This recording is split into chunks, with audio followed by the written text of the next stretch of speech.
Cooking is like love. It should be entered into with abandon or not at all. A recipe has no soul.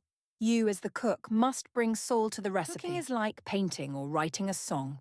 Just as there are only so many notes or colours, there are only so many flavours. It's how you combine them that sets you apart. If you're a chef, no matter how good a chef you are, it's not good cooking for yourself. The joy is in cooking for others. It's the same with music. Cooking with kids is not just about ingredients, recipes, and cooking. It's about harnessing imagination, empowerment, and creativity. Real cooking is more about following your heart than following recipes. Cooking is at once child's play and adult joy. And cooking done with care is an act of love. So when people ask me, what do you think of Michelin? I don't cook for guides.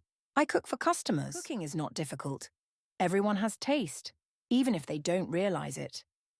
Even if you're not a great chef, there's nothing to stop you understanding the difference between what tastes good and what doesn't. Cooking requires confident guesswork and improvisation, experimentation and substitution, dealing with failure and uncertainty in a creative way. The only real stumbling block is fear of failure. In cooking, you've got to have a what-the-hell attitude. Cooking demands attention, patience, and above all, a respect for the gifts of the earth. It is a form of worship, a way of giving thanks.